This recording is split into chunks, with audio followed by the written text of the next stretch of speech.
Solution क्या है, किस तरीके से नेटवर्क मार्केटिंग करनी चाहिए? ये बहुत ही बढ़िया सवाल है आपका कि इसे कैसे करना चाहिए। मतलब कि आपके जो श्रोता हैं इस चैनल के ज़रिए जो माध्यम से देख रहे हैं, मैं सिर्फ एक ही चीज़ कहना चाहूँगा, वो ये कि नेटवर्क मार्केटिंग को आप एक अलग करके मत सोचिए कि मुझे कुछ करना है। आप जिस व्यवसाय में हो, जिस जॉब में हो, उसे आप करते रहिए। मैं किसी को भी रिकमेंड नहीं करता हूँ कि अपना सब कुछ छोड़ छाड़ के, वो कुछ मेरे ऐसे रहते हैं लेकिन वो बहुत कम होते हैं। अमूमन मैंने देखा हूँ कि अगर आप अपना काम करते करते भी इसको करें तो आपको सक्सेस मिल सकता है, बशर्ते कि आप सही तरीका समझे इसको करने का। अब आपका सवाल जो है कि इसे कैसे करना है, देखिए नेटवर्क मार्केटिंग को अभी इस नेटवर्क का मतलब क्या है कि आप अपने लोगों का नेटवर्क है जो आपके सभी का नेटवर्क होता है, आप अपने लोगों में बताइए। बताना मतलब मार्केटिंग ही हो गया। भाई बच्चा अगर चॉकलेट की पूछता है तो वो भी एक मार्केटिंग ही हो गया कि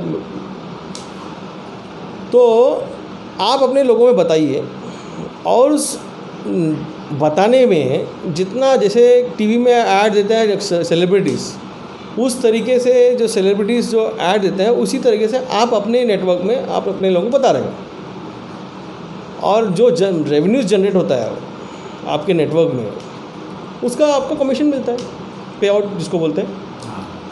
तो बस यही है और कुछ नहीं है। अब इसमें क्या है कि अब कुछ लोगों को लगता है कि जैसे किसी ने उनको बताया कि इसके फ़ायदे हैं, तो अमूमन मैंने देखा है कि वो चाहे आपका दोस्त हो या रिश्तेदार हो, उसके दिमाग में ये चीज़ आता है, अच्छा इसका इसमें कितना फ़ायदा है। तो ऐसे लोगों को मैं एक ही चीज़ बोलना चाहूँगा कि आपने कभी इसके बारे में सोचा कि सेलिब्रिटी का इसमें कितना कट है? जब सेलिब्रिटी ऐड देता है तो आपने सेलिब्रिटी को कभी नहीं पूछा कि उसका कितना होगा सब कट। लेकिन जैसे ही आप अपने जो करीबी है, जो आपका बोल रहा है, आपके फ़ायदे की बात कर रहा है, आप हमेशा उसी एंगल से सोचते हो कि कहीं उसका फ़ायदा ना हो जाए। तो ये मानसिकता जो है, इसको बोलते हैं अंग्रेज़ी में क्रैब मेंटालिटी। कि भाई मैं तो वैसे ही नीचे गिरा हूँ, दूसरे को भी चढ़ने नहीं दूँ।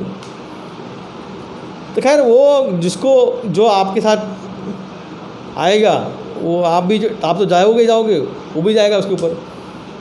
बाकी जो लोग नहीं करना चाहते तो उनकी इच्छा, जैसी इच्छा है, ऐसा कुछ नहीं है। आपको सिर्फ बताते रहना है और कुछ नहीं करना है। और जहाँ तक इसमें जो डोंट्स हैं, डूज़ तो मैंने बोल दिया। डोंट्स में ये है कि आप हमेशा याद रखिए कि एक हमारा होता है कॉन्शियस पार्ट माइंड का, और एक होता है 90% सबकॉन्शियस पार्ट।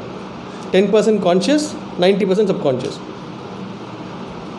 हमें ऐसा लगता है कि हम 10% कॉन्शियस माइंड से डिसीजन लेते हैं, जबकि ये बात सही नहीं है।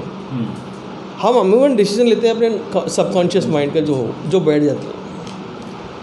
तो जो हम जैसे कर रहे हैं, जैसे सेल्स का कोई आ गया आपके घर पे, सूट बूट पहन लिया, इम्प्रेस करने के लिए सब कुछ कर लिया, लेकिन उस समय तो वो कॉन्शियस माइंड उसको इम्प्रेस हो जाएगा और उस समय शायद आपसे सामान ले भी ले, लेकिन उसका सबकॉन्शियस माइंड में क्या आएगा बताएं?